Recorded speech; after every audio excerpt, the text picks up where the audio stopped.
శ్రీ సాయి లీలామృతము అధ్యాయము 26 మందిరలీల. షిరిడీలో సాయిబాబా యొక్క భౌతిక రూపం మరుగయ్యాక దేశమంతటా ఆయన ప్రతిరూపాలుగా మందిరాలు ఏర్పరుచుకుంటున్నారు. దేశంలో ఎన్ని మందిరాలు ఏర్పడుతున్నా వాటన్నింటి వెనుక ఆయన ప్రేరణ, ప్రోత్సాహము కనపడుతున్నాయి. జీవుడు శరీరాన్ని విడచే ముందు వేరొక ఉపాధి ఏర్పరుచుకుంటాడు అని అంటారు. అలానే ఈ మందిర లీలకు బాబా తమ మహాసమాధికి ముందే అంకురార్పణ చేశారు. మనకు ఈనాడు ఆయన మందిరం నిర్మించుకోవాలి అన్న ప్రేరణ కలిగినప్పుడు మనము అవలంబించవలసిన ఉత్తమ విధానాన్ని ఈ లీలలు సూచిస్తున్నాయి. శ్రీ సాయి మందిరం ఎలా కట్టించాలి? ఉక్రూల్ నుండి కేశవరావు అనే భక్తుడు తరచూ షిరిడీ వచ్చేవాడు. బాబా 1917లో ఒకసారి అతని వద్దనున్న తమ చిత్రపటం తాకి అతనికిచ్చి, దీనికి అక్కడ మందిరం కట్టించు, నీకదే షిరిడీ అన్నారు. మందిరం నిర్మించాక అతడు మరలా షిరిడీ వచ్చినప్పుడు, నన్నక్కడ వదిలి నీవిక్కడికి ఎందుకు వచ్చావు అని గద్దించారు బాబా. మీరు అక్కడా ఉన్నారని మాకు తెలియాలి కదా అన్నాడు కేశవ్. సాయి నవ్వి, సరే సరే, అల్లాహ్ మాలిక్ అన్నారు. తరువాత ప్రతిరోజు రాత్రి సాయి ఆ మందిర ప్రాంగణంలో సంచరిస్తున్నట్లు అచ్చటి వారికి అనుభవం కాజొచ్చింది. తర్వాత నారాయణ్ పురోహిత్ 1940లో మందిర పునరుద్ధరణ కోసం సాయి చరిత్ర పారాయణ చేస్తూ ఉంటే 4వ రోజున బాబా స్వప్నంలో కనిపించి, నా ధుని ఏది? ధుని లేకుంటే ఇది షిరిడీ ఎలా అవుతుంది అని కేకలు వేస్తూ రాళ్లు రువ్వుతున్నారు. త్వరలో నిధులు చేకూరాయి. మందిర పునరుద్ధరణ పూర్తి చేసి ధుని స్థాపించారు. దత్తభక్తుడైన భావు సాహెబ్ తన 13వ ఏట 1920లో షిరిడీ దర్శించినప్పటి నుండి బాబాను ప్రార్థించేవాడు.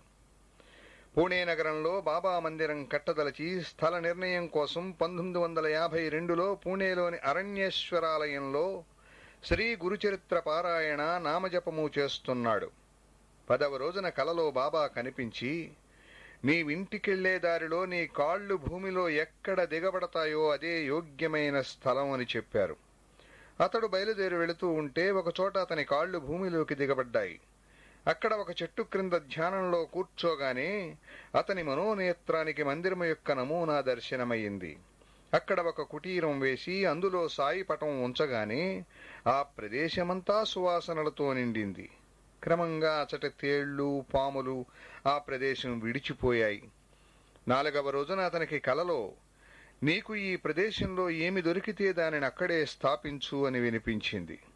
పునాదులు త్రవ్వుతున్నప్పుడు ఒక చెక్క పెట్టే, అందులో అస్థి పంజరము, దాని మొలలో కౌపీనంగా కాషాయ వస్త్రము ఉన్నాయి. ఆ మానవుని అస్థికలను నదిలో విడువదలచి గోనెలో కట్టి ఒక ప్రక్కన ఉంచారు. కొద్దిసేపట్లో ఒక పాము వచ్చి దానిపై కూర్చుని ఎవరినీ దగ్గరికి రానియలేదు.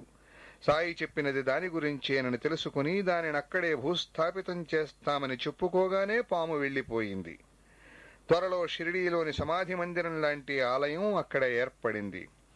సాయి భక్త దాసగణ మహారాజు 1956లో విగ్రహ ప్రతిష్ఠ చేశారు. అసలు సాయి మందిరం నిర్మించవలసింది అలానే.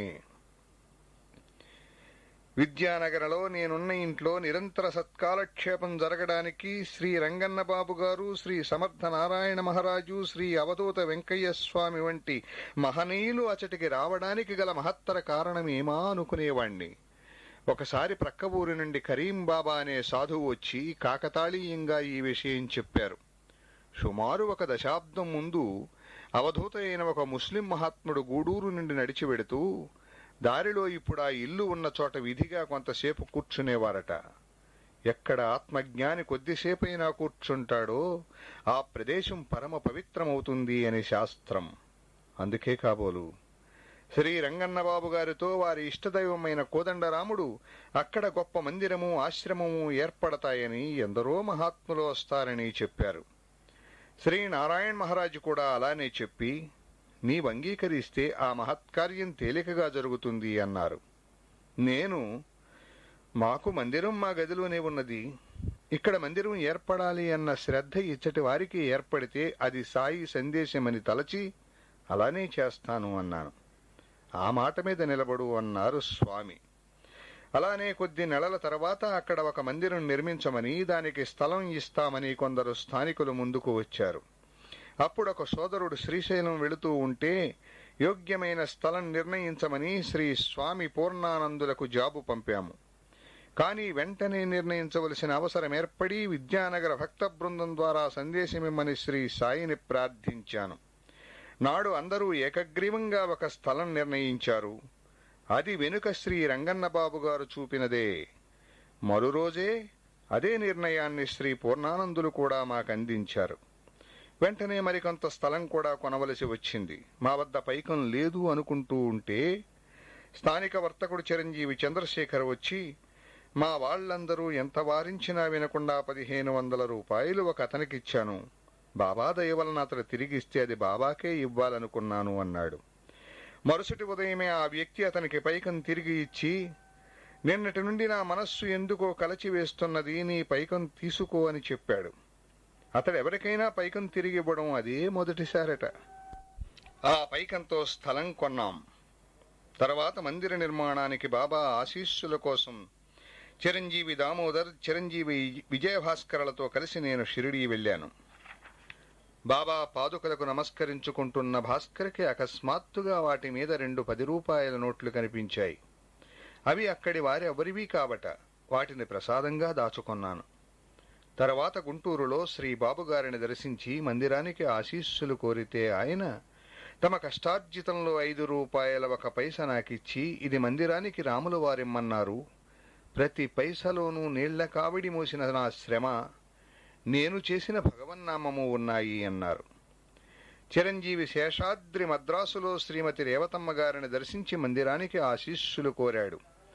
అమ్మ కొద్ది నిమిషాలు ప్రార్థించి 116 రూపాయలు అతనికిచ్చి, ఇది రేవతమ్మ ప్రసాదం కాదు, మీనాక్షీదేవి ప్రసాదం, అంతా బాగా జరుగుతుంది అన్నారు. చిరంజీవి విజయ్ కుమార్ ఒక వారం శ్రీ పూండిస్వామి సన్నిధిలో ధ్యానం చేసుకుని మందిరానికి వారి ఆశీర్వచనం కోరి ఒక కొబ్బరికాయ సమర్పించాడు. వారు ఆశీర్వదించి, ఆ కాయ మేము బావి త్రవ్వించే చోట కొట్టమన్నారు. అలానే చేశాము. గ్రామంలోని బావులన్నీ ఎండిపోయినప్పుడంతా ఆ బావే అందరికీ నీరిచ్చింది. శ్రీ అవధూత వెంకయ్య స్వామి, పరాడసింగాలోని అనసూయామాత ఆశీస్సులు ఆ మందిరానికి లభించాయి. శ్రీ పూర్ణానంద స్వామి వారి ఆశీస్సులు కోరితే వారు మార్చి 30, 1978 ఇలా వ్రాయించారు. శివరాత్రి ముందు హటకేశ్వరంలో స్వామీజీ శ్రీ సాయి మహిమ గురించి చెబుతున్నప్పుడే మీ జాబు చేరింది. అందరమూ పులకించాము. స్వామి శ్రీ సాయిని ప్రతి శ్వాసలోనూ తలపులోనూ నింపుకున్న భక్తుని హృదయంలో తలెత్తిన శ్రీ సాయి మందిర నిర్మాణ సంకల్పం విశ్వశక్తినే ప్రేరేపించగలదు. అంతటి దివ్యమైన కార్యానికి ఎంతటి వారి ఆశీస్సులైనా కోరనవసరం లేదు. అది విధిగా సఫలమవవలసిందే అన్నారు. నిధులు చేకూరగానే మందిరం ఎలా నిర్మించాలా అని ఆలోచిస్తుంటే ఒకనాటి తెల్లవారుజామునకే సుబ్బరామయ్యకు ఒక సాయి మందిరం దర్శనమయ్యింది. తెల్లవారాక అతడు ఆ చిత్రం గీచి చూపాడు. అది షిరిడీ సమాధి మందిరమే. వెంటనే షిరిడీ వెళ్లి దాని ప్లాను కొలతలు తెచ్చాము. 25/4/78 శంకుస్థాపన ముహూర్తం నిర్ణయించబడింది. ఆ రోజున శ్రీ రంగన్నబాబు గారిని, తర్వాత పూర్ణానంద స్వామి వస్తే వారిని శంకుస్థాపన చేయమని కోరితే వారు అది నీవే చేయాలి అన్నారు. సమయానికి ఒక భక్తుడు గోదావరి నీరు, మరొకరు కృష్ణ నీరు, ఇంకొకరు తుంగభద్ర నీరు, 4వ వారు కావేరీ నీరు తెచ్చారు. మేము తెప్పించిన గంగాజలంతో కలిపి దత్తస్వామికి పవిత్రమైన పంచగంగలతో శంఖువుకు అభిషేకం జరిగింది. ఇవన్నీ వాటికై అవే సమకూడడం విశేషం. బాబా పాదస్పర్శతో పవిత్రమైన షిరిడీలోని మట్టి 60 సంవత్సరాలు వారి పాదస్పర్శను పొందిన ద్వారకామాయి నేలపై రాళ్లు శంఖువులో వేశాము. చిరంజీవి చంద్రశేఖర్ షిరిడీ నుండి వస్తూ ఉంటే మహర్షాపతి కుమారుడు సాయి స్వహస్తాలతో తన తండ్రికిచ్చిన ఊదీ పొట్లం శంఖువుతో ఉంచమని అతడితో పంపారు. దానిని కూడా వేసి ఉదయం 9 గంటలకు శంకుస్థాపన చేశాము. మత సామరస్యము అనే సాయి సాంప్రదాయం ప్రకారం వేరువేరు మతాల వారిని ప్రార్థన చేయమని కోరాము. మొదట తమ సాటి మతస్థులు విమర్శిస్తారు అని ముస్లిము, క్రైస్తవుడు సంకోచించారు. కాని ఆ రోజు తెల్లవారుజామున కలలో ఒక దివ్య పురుషుడైన ముస్లిం ఆదేశించడం వలన ఒక ముస్లిం వచ్చి ఖురాన్లోని ప్రార్థన చేశాడు. సమయానికి చిరంజీవి థామస్ రెడ్డి వచ్చి క్రైస్తవ ప్రార్థన చేశాడు. 9:30 గంటలకు శంఖువుపై కట్టుబడి పూర్తి చేయమని చెప్పి మేము సంతర్పణ ప్రారంభించాము. సుమారు 3,000 మందికి షడ్రసోపేతమైన సంతర్పణ జరిగింది.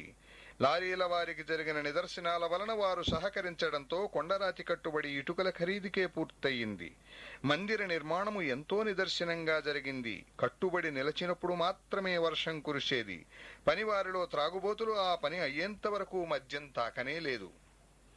జూన్ 25, 1979న పనివారు సాయంత్రం 5:30 గంటలకు స్లాబ్ పని సగమే చేసి పని నిలిపివేశారు. దిక్కుతోచక సాయిని ప్రార్థిస్తూ ఉండగా ఏనాటి భక్తులో 20 మంది ఆకస్మికంగా వచ్చి రాత్రి 10:30 గంటలకు పని పూర్తి చేశారు. వీరు పనిలో దిగేటప్పటికి కారు మేఘాలు కమ్మి తుప్పర ప్రారంభమైంది గాని తెల్లవారుజామున 2:30 గంటలకు మాత్రమే కొండపోతగా వర్షం కురిసింది. నాటి రాత్రి 7 గంటల నుండి అర్ధరాత్రి వరకు 1 మైలు చుట్టూరా కుంభవృష్టి పడినా పని పూర్తయ్యే వరకు విద్యానగర్లో పడలేదు.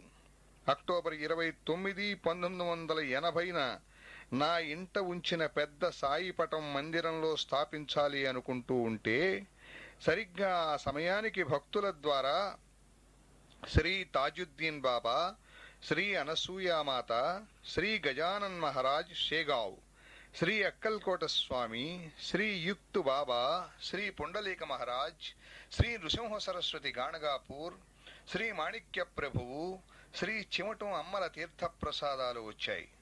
మార్చి 12, 1981న మందిర ప్రారంభోత్సవానికి శ్రీ సాయి భక్తులు శ్రీ కేశవయ్యజీ, శ్రీ కామేశ్వరమ్మ, శ్రీ ఎక్కిరాల కృష్ణమాచార్య గారులు విచ్చేశారు. శ్రీ చివటం అమ్మ టెంకాయ పంపారు. నాడు ఏ నిమిషంలో విద్యానగర్లో ఏమి జరిగిందో అదంతా చివటంలో అమ్మ భక్తులకు చెప్పారు. కార్యక్రమము ఎంతో వైభవంగా జరిగింది. సుమారు 20,000 మందికి సంతర్పణ జరిగింది. ఇందరు మహనీయుల ఆశీస్సులతో ప్రేరణతో నిర్మాణమైన మందిరం మాకు సాయి కరుణాలయం. నేటికి నియమంగా షిరిడీలో వలె రోజూ 4 ఆరతులు జరుగుతాయి. గురువారం విధిగా సత్సంగము భజన జరుగుతాయి. ధుని నిర్వహించబడుతూ ఉన్నది. ఓం సమర్థ సద్గురు శ్రీ సాయినాథాయ నమః. శ్రీ సాయి లీలామృతము, అధ్యాయము 27. సత్సంగ మహిమ. ఉన్నదానితో అసంతృప్తి, లేని దీనికోసమో తపన, ఇదే మానవ జీవిత సారం. కోరినవెన్ని లభించినా క్రొత్త పరిస్థితుల వలన క్రొత్త కోరికలు చిగిర్చి అవి నెరవేరనప్పుడు వెనుకటి సంతోషం కూడా మాయమవుతుంది. ఇదే నిజమైన దుఃఖం. ఇది రాజు నుండి పేద దాకా అందరినీ నిరంతరం కృంగదీస్తూ ఉంటుంది. ఈ అశాంతి నుండి తప్పుకునే యత్నంలోనే మానవుడు సంసారము, ధనము, అధికారము, ఇంద్రియ సుఖాలు సాధించుకో చూస్తాడు. కానీ ఆ తపనకు అంతే ఉండదు. దాని వలన చేయరానివెన్నో చేసి కర్మఫలంగా ఎంతో దుఃఖాన్ని సిద్ధం చేసుకుంటూ ఉంటాడు. అవి అనుభవానికి వచ్చిన నాడు వాటి నుండి తప్పించుకోవడానికే సామాన్యులు దైవాన్ని ఆశ్రయిస్తుంటారు. ఆయన తనను కాపాడలేదని దైవాన్ని నిందించి శంకిస్తూ ఉంటారు. ఇలా దేనికోసమూ తప్పించవలసిన అవసరం లేని స్థితి ఆత్మజ్ఞానం వల్ల గానీ రాదు. ఈ సంగతి దృఢంగా తెలియడమే వివేకం. దాని పర్యవసానమే వైరాగ్యం. ఇట్టి తపనకు అశాంతికి కారణం తనలోనే ఉండి ఉండాలని తెలుసుకున్నాక దాన్ని తొలగించుకోవాలన్న నిశ్చయమే ముముక్షత్వం. అందుకు మార్గం తెలుసుకోజూడడమే జిజ్ఞాస. అందుకోసం జ్ఞానులను ఆశ్రయించడం సద్గురువు సమాశ్రయము. వారి నుండి నేర్చిన సత్యాన్ని తనలో దర్శించే యత్నమే సాధన, ఆత్మవిచారణ. తాను ఏ ఆత్మజ్ఞానం కోసం తపిస్తున్నాడో అదే సద్గురుని రూపంలో తారసిల్లేసరికి ఆయన యందు మనస్సు లగ్నమైపోతుంది. శరీరం ఆయన సేవకే అంకితమైపోతుంది. అదే గురుభక్తి. దాని వలన జ్ఞానం కలుగుతుంది. దేనిని కోరనవసరం లేని శాంతి, తృప్తి సిద్ధిస్తాయి. అట్టి స్థితి పొందిన వారిని ఆప్తకాములు, కోరదగినదంతా పొందినవారు అని, కృతకృత్యులు, చేయవలసినదంతా చేసివేసిన వారు, ఇక చేయవలసినదంటూ ఏమీ లేనివారు అని అంటారు. అట్టి జ్ఞానులకు భగవంతునికి భేదమే లేదని శ్రీకృష్ణుడు చెప్పాడు.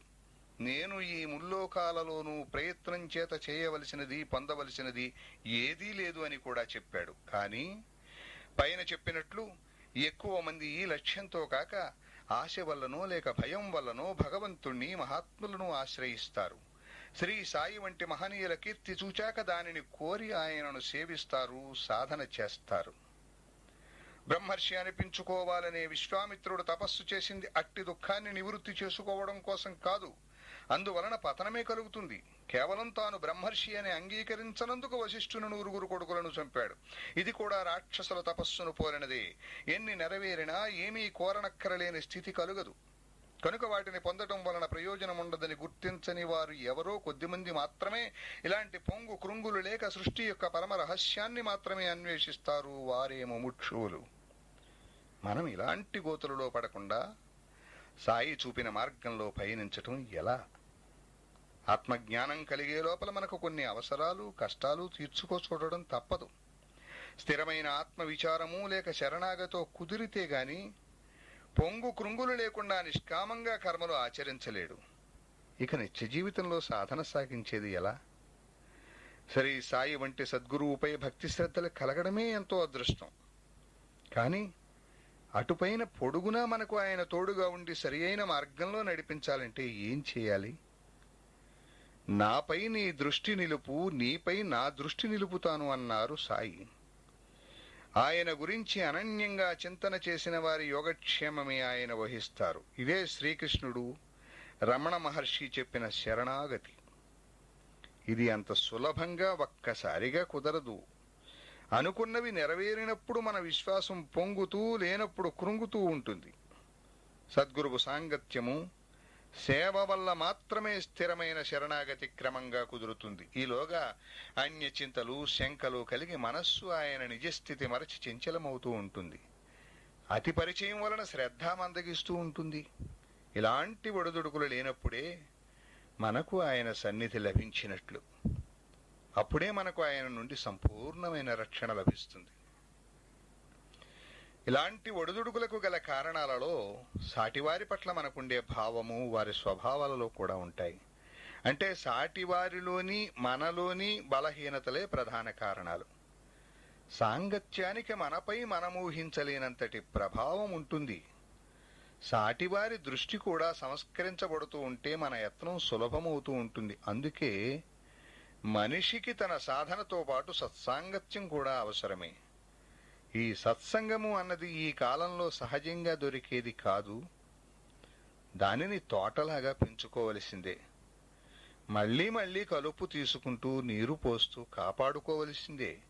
ఇదే సత్సంగము అంటే. ఇందుకోసము అందరము కలిసి భగవంతుడైన సద్గురువుని లీలలు, బోధలు శ్రవణము, చింతన చేస్తూ ఉండాలి. నైమిషారణ్యంలోని మునులు కూడా ఇలానే చేసేవారు అని పురాణాలు చెబుతున్నాయి. అన్ని సాధనలకు భగవత్ కథాశ్రవణమే మూలం గనుక వాల్మీకి రామాయణము వ్రాశారు.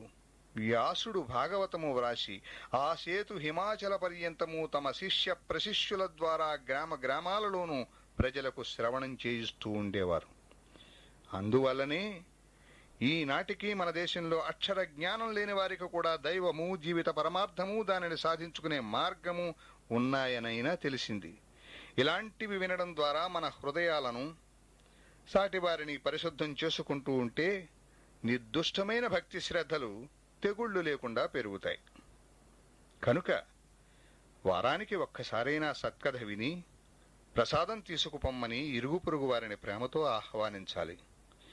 అప్పుడు సాయి పటానికి ధూపదీపాలు అర్పించి భావయుక్తంగా ధ్యాన శ్లోకం చదువుకుని అష్టోత్తర శతనామావళి సహాయంతో ఆ సద్గురుని దివ్య గుణాలను స్మరించాలి.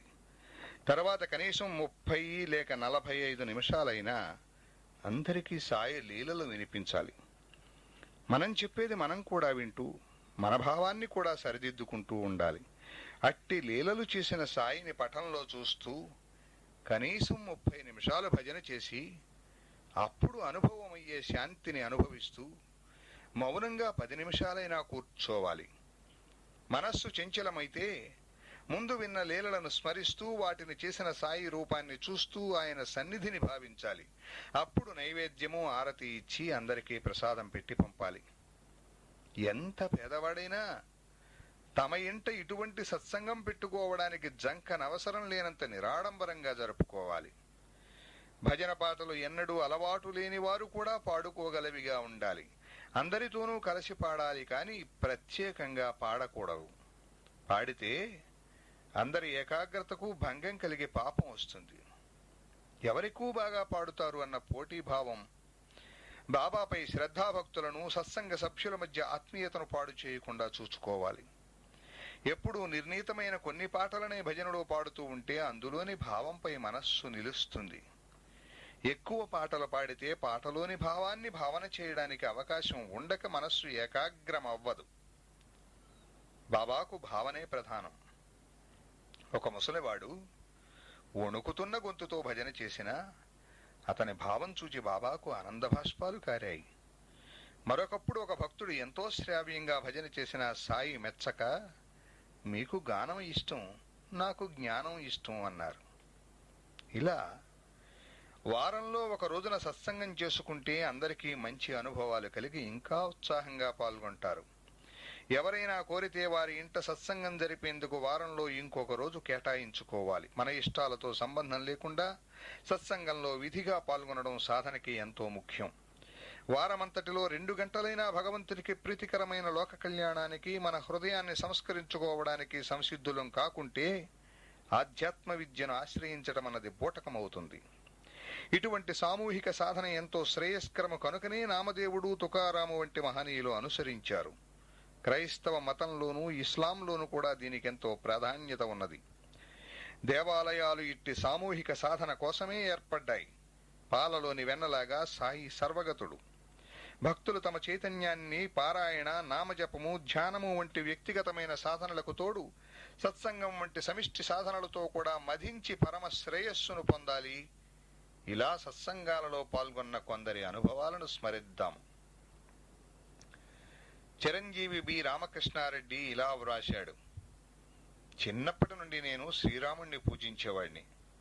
కాలేజీలో చేరాక నా భక్తి తగ్గిపోయింది గాని పూజ్యశ్రీ మాస్టర్ గారి పరిచయంతో మరలా తీవ్రమైంది. మాస్టర్ గారి వద్ద రోజు సత్సంగంలో బాబా గురించి వింటూ ఉంటే ఆయననే పూజించాలి అనిపించేది. మాస్టర్ గారిని అడిగితే కొన్ని రోజులకి అది నీకే తెలుస్తుంది అన్నారు. తరువాత వారి ఆశీస్సులతో చీరాల స్వామి, రంగన్న బాబు గారు మొదలైన మహాత్ములను దర్శించాను. తరువాత ఒకరోజు బాబా కలలో కనిపించి, నీవు నా రూపాన్ని ధ్యానించు, మేలవుతుంది, రామునికి నాకు భేదం లేదు అన్నారు. అలానే చేయసాగాను. ఏప్రిల్ 10, 1975న పూజ్యశ్రీ మాస్టర్ గారు ఊరికి వెళుతూ నన్ను వారింట్లో పూజ చేస్తూ ఉండమన్నారు. 13వ తేదీ అర్ధరాత్రి ధ్యానం చేసుకుని పడుకున్నాను. ఇంకా నిద్ర పట్టలేదు. బాబా స్పష్టంగా నిలుచుని కనిపించి, మీ నాన్న 5 టెంకాయలు శివుడికి మొక్కుకుని చాలా సంవత్సరాలైంది, వాటిలో 3 కాయలు గురువారం ఇక్కడ కొట్టు అన్నారు. ఆయన ఉత్తరముఖంగా కూర్చుని, నీ గురువు ఎవరు అన్నారు. నేను మాస్టారే అని చెప్పాక నాకు ఒక రహస్యం చెప్పి 3 రోజులకు ఒకసారి శ్రీ సాయి లీలామృతము పారాయణ చేయమన్నారు. నాకు ఆనంద భాష్పాలు రాలుతున్నాయి. ఆయన పక్కనే కుక్కలున్నాయి. భయం వేసి లైట్ వేశాను. ఆయన నా కళ్ళ ముందే అదృశ్యులయ్యారు. తెల్లవారి మా నాన్నకు ఉత్తరం రాశాను. తాము శివునికి 5 టెంకాయలు మొక్కుకుని ఇంకా చెల్లించలేదు అని ఆయన జాబు రాశారు. జనవరి 1975లో చివరి గురువారం నా సహోపాధ్యాయులు ఒకరితో కలిసి రఘు అనే యువకుడు వచ్చి నాతో మాట్లాడి వెళ్ళాడు. తరువాత ఫిబ్రవరి 10న మద్రాసు నుండి రఘు నాకు ఇలా వ్రాశాడు.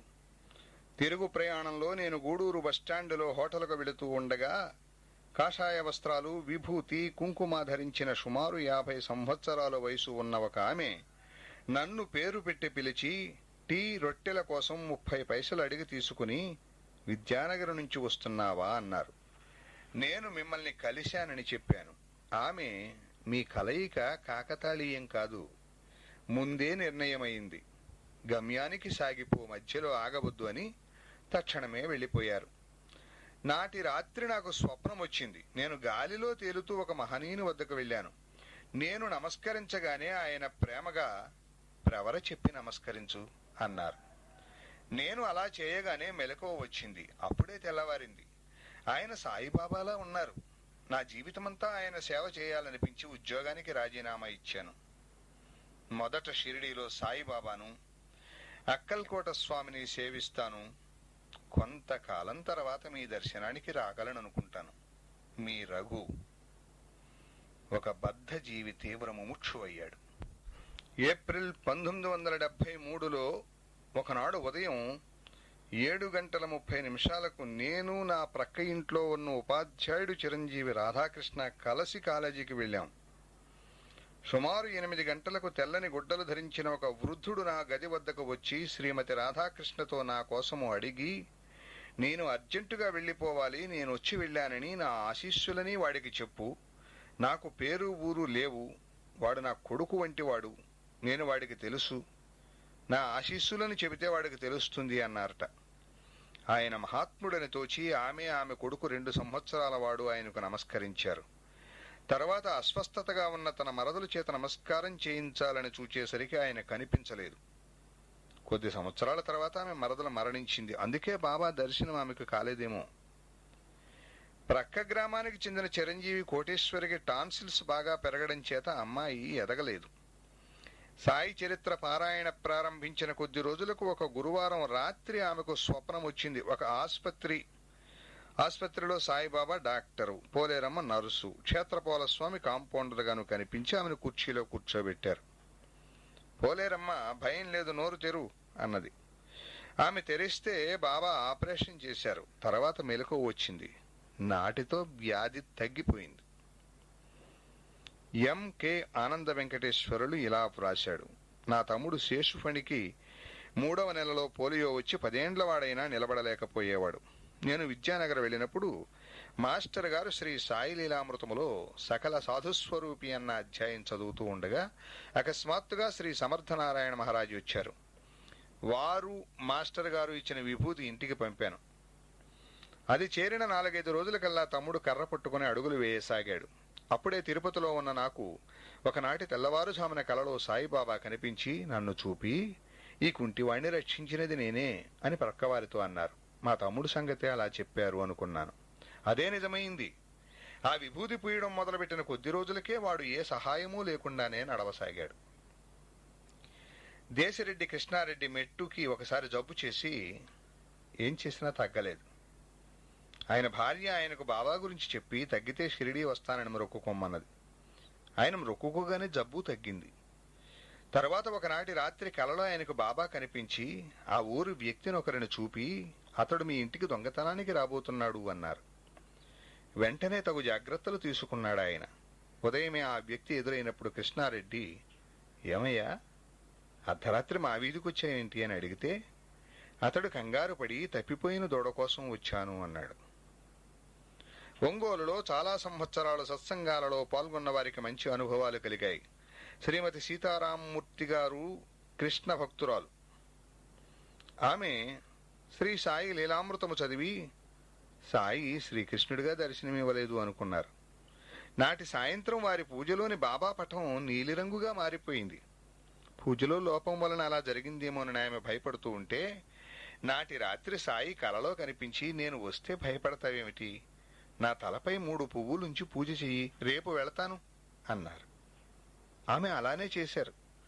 నాటి సాయంత్రానికల్లా బాబా పటం మామూలుగా వచ్చేసింది. సాయికి, వారి పటానికి, కృష్ణునికి తేడా లేదు. కృష్ణమూర్తి గారు ఒంగోలులో ఉద్యోగం చేస్తూ ఉండగా కుటుంబం గుంటూరులో ఉన్నారు. సీతారామమూర్తి గారింట్లో భజనలో కృష్ణమూర్తి గారికి బాబా పఠంలో దివ్యమైన కాంతి కనిపించింది. ఆనందంతో వారు విద్యానగర సాయి మందిరానికి 116 రూపాయలు పంపాలి అనుకున్నారు.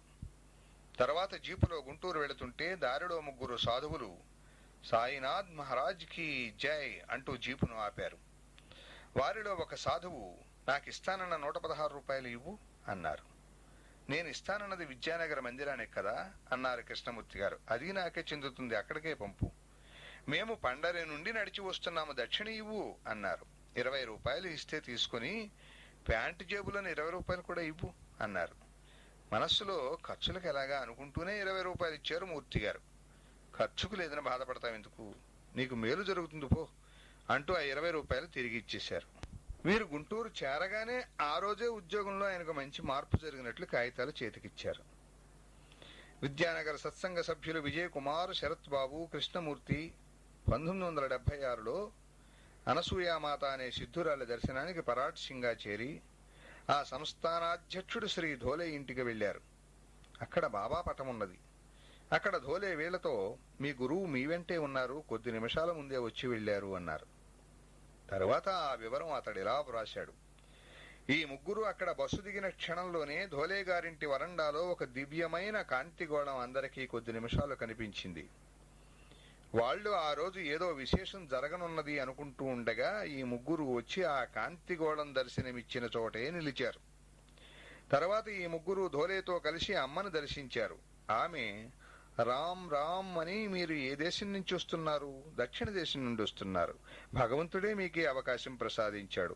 వీళ్లు తమ గురువును మాస్టర్ అని పిలుస్తారు. మాస్టర్ అంటే దైవం అని గొణిగి ఆమె తమ వేలితో తమ నాలుకను తాకి ఆ వేలితో తమ భ్రుకిటి తాకారు. అప్పుడు ఈ ముగ్గురు తమ సాధన గురించి అడిగారు. ఆమె, మీరు భజనలు చేస్తారు. ఒకసారి చంద్రుడు నిశ్చలంగానూ ఒకసారి చంచలంగానూ ఉంటున్నాడు అన్నారు. గమ్యం ఎలా చేరాలి అని ఈ ముగ్గురు అడిగితే, చేయి పట్టుకుని నడవండి, గురువు ఆజ్ఞను పాటించండి అన్నారు. ఈ ముగ్గురు, అమ్మా మీరు అసలు ఎవరు అని అడిగితే, సత్యయుగానికి చెందిన అనసూయాదేవియే తాము అని చెప్పారు ఆమె. తర్వాత జరిగిన వివరాలు ఈ సత్సంగ సభ్యులు నాకిలా వ్రాశారు. మీరు సాయిబాబా ఉన్న పటాన్ని ఆమె ముందుంచాము. ఆమె ప్రత్యేకంగా 2-3 సార్లు దానిని తమ నాలుకతో తాకి దానిని ఒడిలో ఉంచుకుని పమిటితో కప్పి ఉంచారు.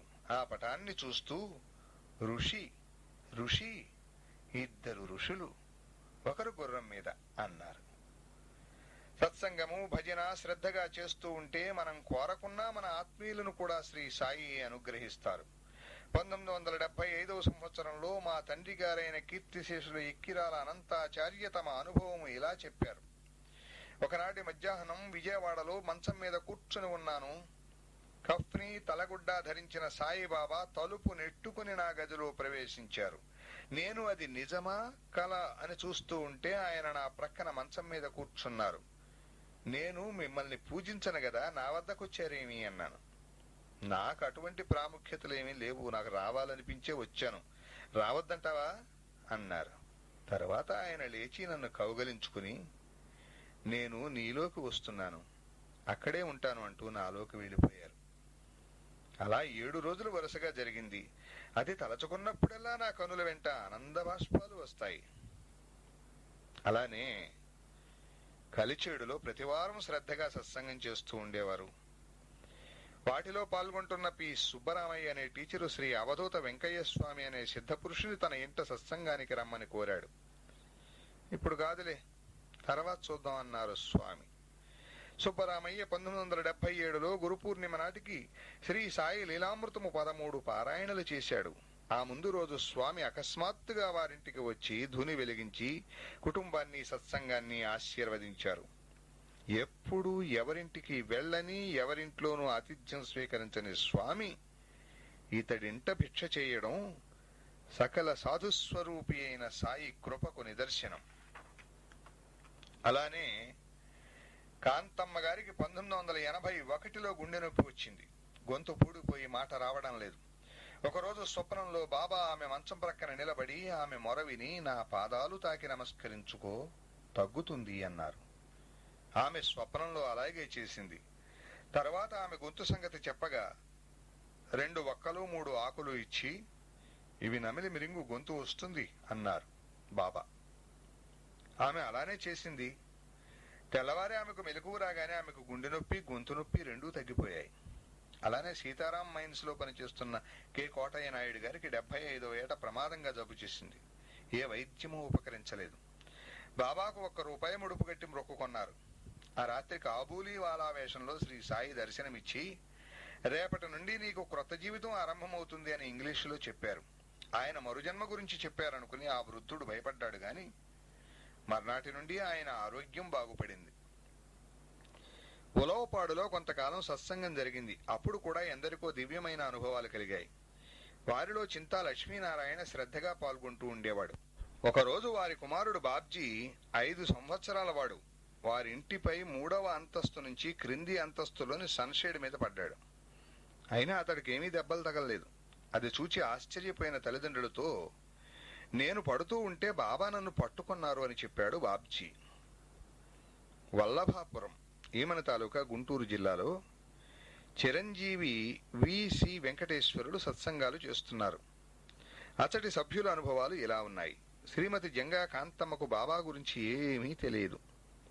ఒకరోజు కృష్ణారెడ్డి అనే సత్సంగ సభ్యుడు ఒక బాబా పటం ఆమెకిచ్చి వారి ఎదురింటి కుమారస్వామికి ఇవ్వమని చెప్పాడు. ఆ పటం వచ్చిన నాటి నుండి ఆమె కష్టాలన్నీ తీరిపోయాయి. అంతకుముందు ఆమె భర్తకు రోజూ కలలో ఒక పిల్లవాడు కనిపించి బెత్తంతో కొడతానని బెదిరించేవాడు. ఆమె భర్త కేకలు పెడుతూ నిద్రలేచి తన చేతికర్రతో ఆ పిల్లవాడు కనిపించిన చోట కొడుతూ ఉండేవాడు. ఆ పటం వచ్చిన రోజు నుండి అట్టి కలలే రాక అతడు సుఖంగా నిద్రపోతున్నాడు. మరురోజు అతనికి కలలో ఒక స్త్రీమూర్తి కనిపించి, నేను వెళ్ళిపోతున్నాను, ఇక రానని చెప్పి వెళ్ళిపోయింది. అప్పటి నుండి మరో బాబా పటం ఇంట్లో పెట్టుకుని ఆ పటం కుమారస్వామికిచ్చి ఈ దంపతులు భజన చేసుకుంటున్నారు. తర్వాత జంగా కాంతమ్మ తన అనుభవం ఇలా వ్రాస్తున్నది. నేను దూరదేశంలో ఉన్న ఒక వ్యక్తికి 30,000 రూపాయలు వడ్డీకి ఇచ్చాను. పాపం అతనికి నష్టం వచ్చి పత్తా లేకుండా పోయాడు. మాస్టర్ గారిని దర్శించి ఈ విషయం చెప్పుకుంటే చరిత్ర పారాయణం చేసి అతనికి మేలు జరగాలని బాబాను ప్రార్థించమన్నారు. నేను అలానే చేశాను.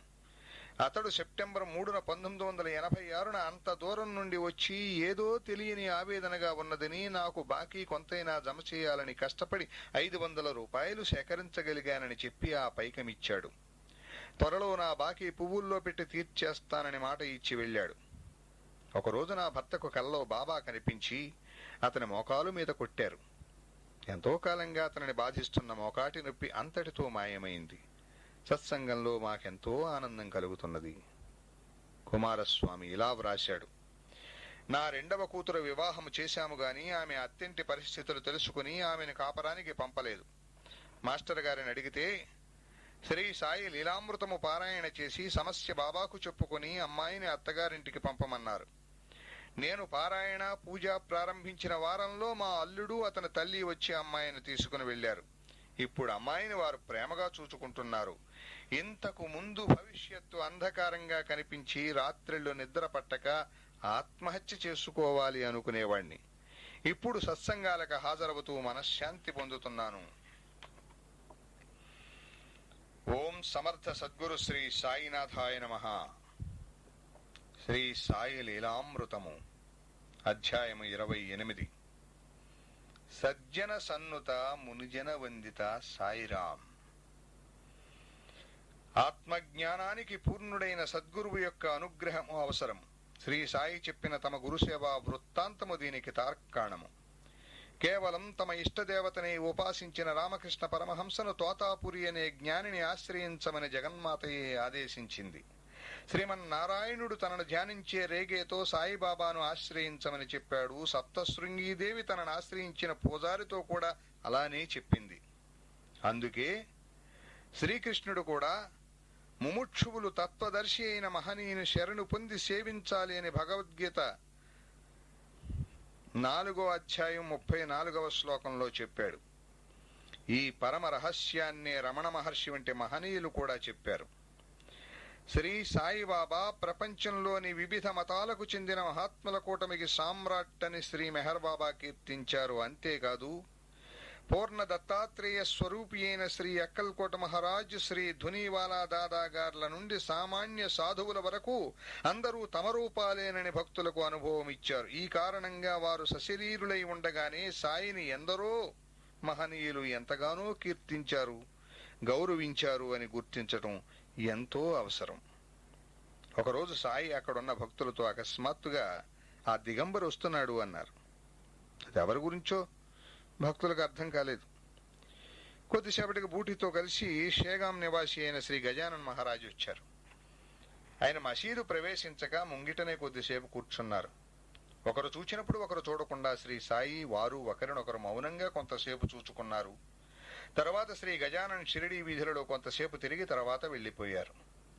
ఎన్నడూ ఏ మహనీయుల దర్శనానికి వెళ్లని శ్రీ గజానన్ షిరిడీ రావడమే వారు శ్రీ సాయికి అర్పించిన జోహార్లు. అలానే శ్రీ ధునీవాలా దాదా గారికి ప్రథమ శిష్యులు, ఆ గురు పీఠానికి వారసులు అయిన ఛోటే దాదా అను సిద్ధపురుషుడు కూడా సాయి దర్శనానికి కాకాసాహెబ్ దీక్షిత్తో కలిసి వచ్చారు. అప్పుడు సాయి కనులు మూసుకుని మౌనంగా కూర్చున్నారు. వారి ఎదుట కుడివైపుగా ఛోటే దాదా గారు కొద్దిసేపు ఆయన కేసి మౌనంగా చూస్తూ కూర్చుని తర్వాత వెళ్లిపోయారు. మరొకప్పుడు నాసిక్ నుండి గాడ్గి మహారాజ్ నాసికులో వారు నిర్మిస్తున్న విశ్వమందిర్ అనే భవన నిర్మాణానికి కావలసిన నిధులు చేకూరని కారణంగా సాయి ఆశీస్సుల కోసం వచ్చారు. వారిని చూస్తూనే సాయి ఎంతో చెడ్డగా తిట్టారు. గాడ్గి మహారాజ్ అది విని పకపకా నవ్వారు. అప్పుడు సాయి కూడా నవ్వారు. కొద్ది కాలంలోనే తగిన నిధులు వారికి చేకూరాయి. శ్రీ అక్కలకోట స్వామి 1876లో తమ భక్తులను సాయి దర్శనానికి పంపిన వివరం వెనుకటి అధ్యాయంలో చూచాం. శ్రీ సాయికి సమకాలికుడైన సిద్ధపురుషుల్లో ఒకరు దేవుగామ నివాసి అయిన మాధవనాథ మహారాజ్. వీరు కూడా చిలిం త్రాగేవారు. ఈయన ఒకసారి షిరిడీ వచ్చి సాయిని దర్శించారు. వారిని చూస్తూనే, చిలిం త్రాగడం అలా కాదు, అజ్ఞానం అనే పొగాకుకు గురుభక్తి అనే నిప్పును పెట్టి చిలుం పీలిస్తే మనలోని అహంకారం ఆకాశం వలె అనంతమైన పరమాత్మలోకి ఎగసి లీనమవుతుంది అని శ్రీ మాధవనాథ చేతిలో పొగాకు నలిచిపెట్టారు సాయి. ఆయన ఎంతో సంతోషంగా సెలవు తీసుకుని వెడుతూ భక్తులతో, సాయి సామాన్య సత్పురుషులు కారు, మహనీయులలోకెల్ల కోహినూరు వజ్రం వంటి వారు అన్నారు. తరువాత సాయి భక్తుడు రేగే 1923లో సాయిని దర్శించినప్పుడు ఆయన, నీవు సాయి దర్బారులోని వాడవు అని చెప్పి మొదట అతడు సాయిని దర్శించినప్పటి సన్నివేశం వివరంగా వర్ణించి ఆ సమయంలో నేను అక్కడే ఉన్నాను అన్నారు. పాపక్షయానికి, సద్గురు దర్శనానికి, సద్గురు కృప పొందడానికి శ్రీ గురుచరిత్ర సాటి లేని సాధనమని కుశాభావుకు సాయి సూచించారు. దాని పారాయణ వలన సిద్ధపురుషుడైన శ్రీ వాసుదేవానంద సరస్వతి స్వామి సాయి సమకాలికులలో ఒకరు. వీరు శ్రీపాదవల్లభ స్వామి జన్మస్థానమైన పిఠాపురం దర్శించి రాజమండ్రిలో కొద్ది కాలం ఉన్నారు. అప్పుడు నాందేడు నుండి పొండలీకురావు కొందరు భక్తులతో కలిసి వారిని దర్శించాడు.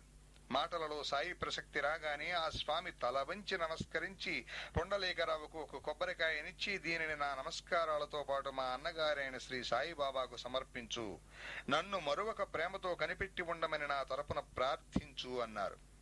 నాందేడ్ తిరిగి వచ్చిన నెల రోజులకు పొండలీకరావు తన మిత్రులతో కలిసి షిరిడీకి బయలుదేరి మన్మాడులో ఒక కాలవగట్టు చేరారు. అక్కడ ఆకలి తీర్చుకోవడానికి కారపు అటుకులు తిన్నారు. అవి మరీ కారంగా ఉండడం వలన ఒక కొబ్బరికాయ కొట్టి అందులో కలుపుకొని తిన్నారు. కాని తర్వాత వారికి గుర్తొచ్చింది, వారు తినేసినటువంటి కొబ్బరికాయ శ్రీ వాసుదేవానంద స్వామి సాయికి పంపిన కొబ్బరికాయ అని. వారు షిరిడీ చేరగానే సాయి, నా సోదరుడు పంపిన కొబ్బరికాయ ఏది అని అడిగారు. పొండలీకరావు తన అపరాధం క్షమించమని కోరాడు. ఆ కాయకు బదులుగా మరొక కాయ సమర్పిస్తాను అన్నాడు. తన సోదరుడు పంపిన కాయకు ఇంకొకటి సాటి కాజాలదని చెప్పి సాయి ఆ భక్తులను క్షమించి ఆశీర్వదించారు. ఆయన శ్రీ వాసుదేవానంద స్వామికి కూడా పూజ్యులే. వారు తమను దర్శించిన సగుణమేరు నాయకుతో, నీవు ఒక గొప్ప దర్బారుకు చెందినవాడవు, ఇక నీకు చెప్పవలసినదేమన్నది అని సాయిని ప్రశంసించారు. పరిపూర్ణుడైన యోగి కోసం అన్వేషిస్తున్న ఉపాసనీ శాస్త్రితో రాహురి నివాసి అయిన శ్రీ కులకర్ణి అను యోగి, మహోన్నతమైన యోగ స్థితిలో ఉన్న నిన్ను ఉద్ధరించగల సమర్థుడు శ్రీ షిరిడీ సాయినాథుడే అని ప్రశంసించాడు. షిరిడీ గ్రామస్తులతో గంగగిరి బాబా, శ్రీ ఆనందనాథ మహారాజులు సాయిని గురించి ఎంత ప్రశంసగా చెప్పారో చూచాము. ఠాకూర్ అనే ఉద్యోగితో కన్నడ మహాత్ముడు శ్రీ అప్ప కూడా సాయిని గురించి అలానే చెప్పారు కదా. షిరిడీలో 1 సంవత్సరం నివసించిన శ్రీ మెహర్ బాబా గారు గుప్తావ్ అనే భక్తునితో, సాయిబాబా ఎంత గొప్పవారో తెలుసుకోవడం మీకు అసాధ్యం, ఆధ్యాత్మిక పూర్ణతే ఆయనగా వెలసింది, ఆయన సంగతి మీకు తెలిస్తే ఆయన ఈ సృష్టికంతటికీ గురువు అని తెలుస్తుంది అన్నారు. నాగపూర్ నివాసి అయిన హజరత్ తాజుద్దీన్ బాబా గారి దర్శనానికి బూటీ వెళ్ళినప్పుడు అతనితో ఆయన, ఇక్కడికి ఎందుకు వచ్చావు, నీ గురువు షిరిడీలో ఉన్నారు, నీ విషయంలో జోక్యం చేసుకోవడానికి నేనెవణ్ణి, సాధ్యమైనంత త్వరగా అక్కడికి చేరు అన్నారు. తమ దర్శనానికి షిరిడీ రాని సాధు పుంగవులకు కూడా వారి వారి స్వస్థలాలలో శ్రీ సాయి తమ దర్శనం అనుగ్రహించేవారు. ఉదాహరణకు 1914లో నాందేడు సమీపంలో నివసిస్తున్న దాజీ మహారాజ్ గారిని తోసర దర్శించాడు. అప్పుడు ఆయన, నిన్ననే మారుతి రూపంలో సాయిబాబా ఇక్కడికి వచ్చారు, అప్పుడు ఉరుము వంటి శబ్దమైంది అన్నారు. మహాసమాధి తర్వాత కూడా శ్రీ సాయి మహనీయులందరికీ సామ్రాట్టుగానే కొనసాగుతున్నారు. వారి చరిత్ర, వారు ఆదేశించిన శ్రీ గురు చరిత్రలు పారాయణ చేసి వారి కృపకు పాత్రుడైన వారికి ఇతర మహనీయుల కృప అవ్యాజంగా లభిస్తుంది. దాసగను 1918లో నాందేడు వద్ద తపస్సు చేస్తున్న ఒక బ్రహ్మచారి దర్శనానికి 3 సార్లు వెళ్ళాడు. ఆయన దర్శనమియ్యలేదు. దాసగను ఖిన్నుడై వేరొకరి ద్వారా భిక్ష పంపితే ఆయన తీసుకొన్నారు. అతడు సంతోషించి ఆయనను మరలా దర్శించాడు. ఆయన నీవు మహనీయుల చరిత్ర వ్రాస్తున్నావు గదా అని అంతకు 6 రోజుల ముందు దాసగణువు వ్రాసిన కీర్తనల గురించి చెప్పి వాటిలోని కొన్ని వాక్యాలు యథాతథంగా చెప్పి, నీకు సాయి తమ పాదాల నుండి గంగాజలమిచ్చారు గదా, ఏం చేశావు అన్నారు. దానిని శిరస్సును తల్లుకున్నాను అన్నాడు దాసగణం. నీవు సద్బ్రాహ్మణుడువని, సాయి ముస్లిమని, అది త్రాగితే నీవు అపవిత్రుడవుతావని తలచావు గదు, ఎంత అహంకారం అన్నారు బ్రహ్మచారి. అలానే దాసగణం ఉస్మానాబాద్ వద్ద నివసించిన ఇస్లాం పోర్కర్ అనే వృద్ధ బ్రాహ్మణుడైన సాధుపుంగమును దర్శించి, శ్రోత్రియుడనైన నేను సాయిని దర్శించవచ్చా అన్నాడు. దర్శించవచ్చు. నేను కూడా వారిని దర్శించి 3 రోజులు వారి సన్నిధిలో ఉన్నాను. ఆయన ఎంతటి వారో ప్రజలు తెలుసుకోవడం లేదు. ముందు ముందు వారి గొప్పతనము ప్రజలు తెలుసుకుంటారు అన్నారు. దామోదర్ రాసిన ఇలా వ్రాశాడు: నానాటికి నాకు సాయి ఎడల భక్తి పెరుగుతున్నది. నేను ఇతర మహనీయులను దర్శించినప్పుడు వారిని సాయిబాబా రూపాలుగా తలచి సమర్థ సద్గురు సాయినాథునికి నమస్కారము అనుకుని నమస్కరిస్తాను. నేను 1927లో ఖేడ్గాం బేట్పెళ్లి శ్రీ నారాయణ మహారాజు గారికి నమస్కరించాను. ఆయన నీ గురువు, పరమ గురువు. వారు నాకంటే ఎంతో గొప్పవారు. నీవు నా వద్దకు రావడం ఎందుకు? పూర్వపుణ్యం వలన సాటిలేని గురువును ఎన్నుకున్నావు. నీవు అచ్చటికే వెళ్ళు, గమ్యం చేరుతావు అన్నారు. నేను 1927లో జున్నూరు సమీపంలోని సీతారాం ఉత్తరేశ్వర్ అనే క్షేత్రం దర్శించి అక్కడ దేవునికి పువ్వులు సమర్పించి సాయిబాబాకు నమస్కారము అనుకున్నాను. మరుక్షణమే ఆ విగ్రహం నుండి ఒక దివ్యమైన జ్యోతి వెలువడి దాని మధ్యలో సాయిబాబా దర్శనమయ్యింది. అక్కడ నివసిస్తున్న జానకీదాస్ అనే మహనీయుని దర్శించి వారి రూపంలో ఉన్న సాయికి నమస్కరించుకున్నాను. వెంటనే వారు, నీవెంతో గొప్ప మహనీయుని ఆశ్రయించావు, నా వంటి సామాన్య సాధువుని దర్శించడం ఎందుకు? మా వంటి వారమంతా సాయిబాబా పాదాలనే ఆశ్రయిస్తాము అన్నారు. జనార్దన్ గల్వంకర్ శ్రీ సాయిబాబాను దర్శించినప్పటికీ ఆయనకు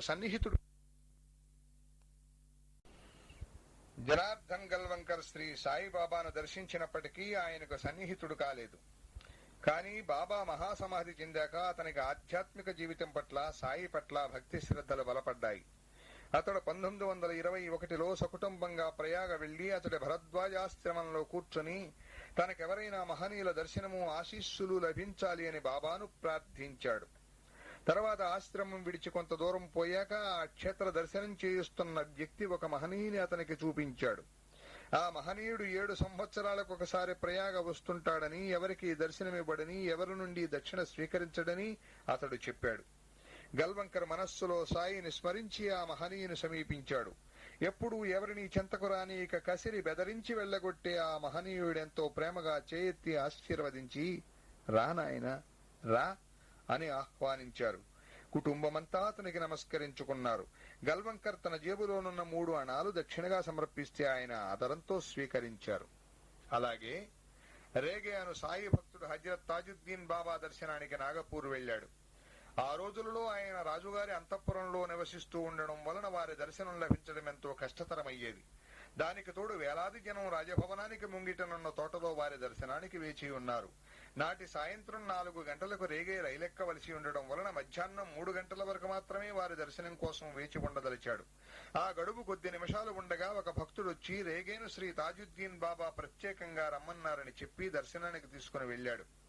రేగే తృప్తిగా వారిని 10 నిమిషాలు దర్శించి వారి ఆశీస్సులను పొందాడు.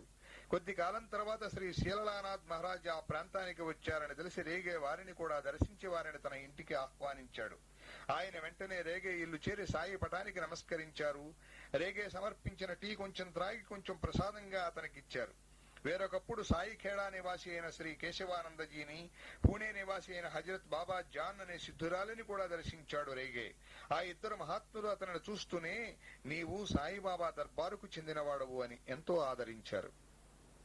గణేష్పురిలో శ్రీ నిత్యానంద స్వామి శిష్యులు, సిద్ధపీఠ స్థాపకులు అయిన శ్రీ ముక్తానంద పరమహంస ఇలా వ్రాశారు: నా సద్గురువైన నిత్యానందులు సాయిబాబా వేరుకారు అని నా భావం. నేను మన దేశంలో ఉన్నప్పుడు ప్రతి సంవత్సరము తప్పక షిరిడీ దర్శనం ఒక్కసారైనా చేస్తాను. ప్రపంచ పర్యటన చేసినప్పుడు వేలకు వేలు సాయి పటాలు పంచాను. పూణేలో ఒక కుటుంబం అటు సాయిబాబాకు ఇటు కాకా మహారాజుకు భక్తులే. ఒకసారి రఘునాథ్ కాకా మహారాజు గారిని తమ ఇంటికి విచ్చేసి కొద్ది రోజులు అక్కడ ఉండమని కోరారు. కానీ ఆయన అంగీకరించలేదు. అప్పుడు వాళ్ళు సాయిని దర్శిస్తే ఆయన, చింతపడకండి, కాకా మహారాజు మీ ఇంటికి వస్తారు, 1 రోజు కాదు 3 రోజులు మీ ఇంట్లో ఉంటారని ఆశీర్వదించారు. తర్వాత చిత్రంగా శ్రీ కాకా మహారాజు అలానే చేశారు. శ్రీ సాయి ఆజ్ఞ మహనీయులకు కూడా శిరోధార్యమే. శ్రీ మాధవనాథ్ మహారాజ్ ఇండోరులో ఎందరినో భక్తి మార్గంలో నడిపించిన మహనీయులు. వీరికి బాబా పట్ల ఎంతో భక్తి శ్రద్ధలుండేవి. బాబాసాహెబ్ రేగే ఒకసారి వీరిని దర్శించి తిరిగి పూణే బయలుదేరుతుంటే ఆయన ఇలా అన్నారు: నీవు మొదట షిరిడీ దర్శించి తర్వాత ఇంటికి వెళ్ళు. ఈ జాబు బాబాకు ఇవ్వు. ఆ జాబులో దేవీ సాక్షాత్కారము మొదలైన ఎన్నో విషయాల గురించి ఆయన వ్రాశారు. రేగే షిరిడీ చేరేసరికి అర్ధరాత్రి అవడం వలన సమాధి మందిరం మూసివేశారు. ఏమి చెయ్యాలో తోచక అతడు ఆ జాబు ఒక కిటికీలో పెట్టి అక్కడే నిలబడ్డాడు. చిత్రంగా అతడు చూస్తూ ఉండగానే అతని కళ్ళ ఎదుడు దృశ్యమంతా మారిపోయింది. అతని ఎదుట బాబా సమాధి ఉన్నది. దానిపైనున్న దోమతెర తొలగించబడి ఉన్నది. కుడి ప్రక్కగా తాను, ఎడమవైపు ఒక పెద్ద పులి ఉన్నాయి. మరుక్షణమే ఎడమవైపు తన బదులు దేవీమూర్తి ఉన్నది. అది చూడగానే మాధవనాథులు జాబులో వ్రాసిన విషయం గుర్తొచ్చింది. దోమతెర లోపల సాయిబాబా చిలింత్రాగుతూ కూర్చుని ఉన్నారు. ఆయన ఎదుట మాధవనాథులు కూర్చుని విచిత్రమైన పారవశ్యంతో అటూ ఇటూ ఊగిపోతున్నారు. ఈ దృశ్యం ఎంతోసేపు కొనసాగింది. అది స్వప్నమేమోనని రేగే శంకించాడు గాని చూచుకుంటే మెలకువే. ఆ జాబుతో పాటు మాధవనాథులు సూక్ష్మ రూపంలో సాయిని దర్శించారు. సాయి వారి జాబుకు సమాధానంగా దేవీ దర్శనము, తమ సాన్నిధ్య ఆనందము కూడా వారికి ప్రసాదించారు. సాయి భక్తయం రంగాచారి హైదరాబాద్ ఇలా వ్రాస్తున్నారు: శ్రీ శంభునాథ్జీ అను సిద్ధపురుషుడు నాతో, ముందు ముందు నీవొక సాటిలేని సిద్ధపురుషుని శరణ పొంది అంతిమ ఘడి వరకు ఆయనకు అంకితమవుతావు అన్నారు. అలానే 1-2 సంవత్సరాలలో నేను బాబాను ఆశ్రయించాను. తర్వాత 1940లో శ్రీ స్వామి రామదాస్ గారు, నిధులన్నింటికీ నిధి అనదగిన మహాత్ముని ఆశ్రయించావు, ఎన్నడూ ఆయనను విడువకు అన్నారు. అలానే 1958 విజయదశమికి పంపిన సందేశంలో శ్రీ స్వామి శివానంద హృషికేశ్, షిరిడి సాయిబాబా అంటే ఆనందసాగరమే, అంతకంటే గొప్పది మరేమున్నది అన్నారు. శ్రీ గణపతి సచ్చిదానంద గారు ఇటీవల నాతో, షిరిడి సాయిబాబా అంటే దత్తాత్రేయుని అవతారమే అని క్షణం ఆలోచించి, కాదు కాదు వారు దత్తాత్రేయుడే అన్నారు. కొద్ది సంవత్సరాల క్రిందట మద్రాసులో ఒక మాతాజీని దర్శించాను. అప్పుడు ఆమె ధ్యానంలో ఉన్నారు. పావుగంట తర్వాత ఆమె షిరిడి సాయిబాబా అని నా కేసి చూచి, త్రేతాయుగంలో వశిష్ఠ మహర్షిగాను, ద్వాపరంలో దత్తాత్రేయుడుగాను అవతరించినదే కలియుగంలో షిరిడి సాయిబాబాగా వచ్చింది. ఇప్పుడు శివరామ మందిరాలు ఉన్నట్లే 1-2 శతాబ్దాలలో ప్రతి గ్రామంలోనూ సాయి మందిరాలు వెలుస్తాయి. అవి మన గ్రామీణ జీవితమంతటికీ కేంద్రాలవుతాయి అన్నారు. ఒకసారి సమాధి చెందిన సిద్ధపురుషులు జ్ఞానం ఇవ్వలేరని విన్నాను. నేను పూణే వెళ్లినప్పుడు శ్రీ వాసుదేవానంద స్వామికి ప్రత్యక్ష శిష్యులైన శ్రీ గుళవణి మహారాజు అనే యోగి సాయిబాబా కా బేటా. శ్రీ సాయి విషయం అలా కాదు. ఆయన దత్తావతారమే కాని కేవలం సిద్ధపురుషుడు కాదు. సమాధి చెందాక కూడా వారెందరికో శరీరంతో దర్శనమిచ్చి ఉద్ధరిస్తున్నారు. నీవు నడుస్తున్న బాట ఎంతో మంచిది, ఆ మార్గాన్నే పో అన్నారు. కాళహస్తిలో నివసించిన అవధూత గోపాలస్వామి సాయి భగవాన్ హై అన్నారు. సాయి ఇంతటి మహనీయులు కాబట్టే భగవద్ ఆదేశంగా ఆ పేరు ఆయనకు సార్థకంగా నిలిచింది. సాయి అంటే మహాత్ములలో శ్రేష్ఠుడు అని బెంగాల్ రాష్ట్రంలో వాడుక. ఆ పేరుకి సర్వానికి అతీతుడు అనే అర్థమని శ్రీ రామకృష్ణ పరమహంస చెప్పారు. ఒకనాడు పరమహంస తమకు చిలింపీలుస్తున్న మహాత్ముని చిత్రపటమొకటి, ధుని నిర్వహించే మహనీయుని పటమొకటి కావాలని కోరి, వాటిని చూడడం వలన తీవ్రమైన భక్తి కలుగుతుంది అన్నారు. ఎప్పుడూ చిలిం పీల్చేవారు షేగాం నివాసి శ్రీ గజానన మహారాజ్. నిరంతరము ధుని నిర్వహించినది, చిలిం త్రాగినది శ్రీ సాయిబాబా. ఓం సమర్థ సద్గురు శ్రీ సాయినాథాయ నమః. శ్రీ సాయి లీలామృతము, అధ్యాయము 29. గ్రంథ పారాయణ మహాత్మ్యము. శ్రీ సాయి ఇలా అన్నారు: నా చరిత్ర గానమే నీకు శ్రేయస్కరం. అది ఈ భూమిపై నా అవతార కార్యం యొక్క పరిపూర్ణతే. భావయుక్తంగా నా చర్యలు, సూక్తులు, గుణాలు మరియు విభూతులను గానం చేసేవారిని నేను సంపూర్ణంగా రక్షిస్తాను. భక్తి శ్రద్ధలతో నన్నంటి పెట్టుకునే నా భక్తులకు నా చరిత్ర పారాయణ వలన సంతోషం కలగడమే సహజం. నా మాట నమ్ము. విశ్వాసంతో నన్ను కీర్తించి నా లీలలు గానం చేసే వారికి పూర్ణమైన ఆనందము, శాంతి ప్రసాదిస్తాను. విశ్వాసంతో నన్ను కీర్తించి సంపూర్ణంగా నన్ను శరణు పొంది ఎల్లప్పుడూ నన్నే గుర్తుంచుకుని ధ్యానించే వారికి మోక్షమివ్వడమే నా వ్రతం. నా లీలలు, నా చరిత్ర తలచుకుంటూ నన్నే ధ్యానిస్తూ నాపై భక్తి కలిగి నా నామం జపించే వారికి ఇంద్రియ విషయాలపై విశ్వాసం ఎలా ఉండగలదు?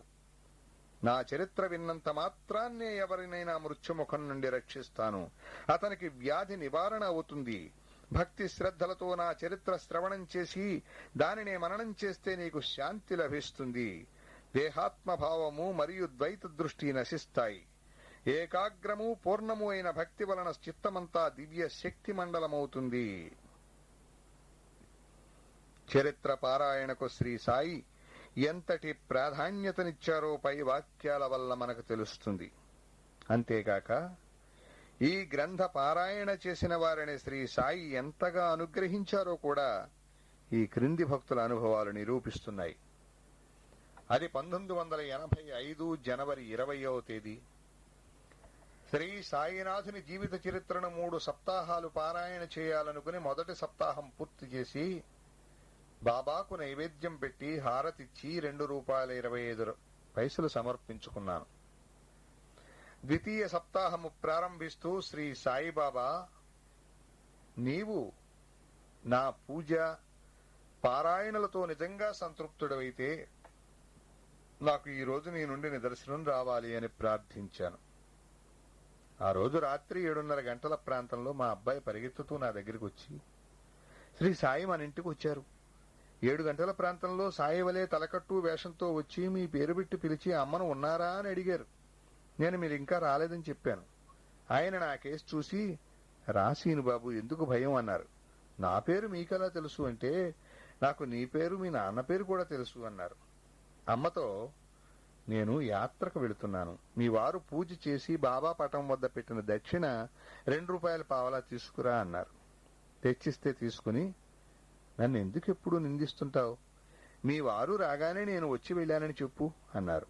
మీ పేరేమిటి అంటే, నేను వచ్చి వెళ్ళానని చెప్పు, మీ నాన్న కనుక్కుంటాడు అని ఆశీర్వదించి వెళ్లిపోయారు అని చెప్పాడు. నేను కోరినట్లు బాబా దర్శనము నిదర్శనము కూడా ఇచ్చారు. డి ప్రభాకర్ రావు.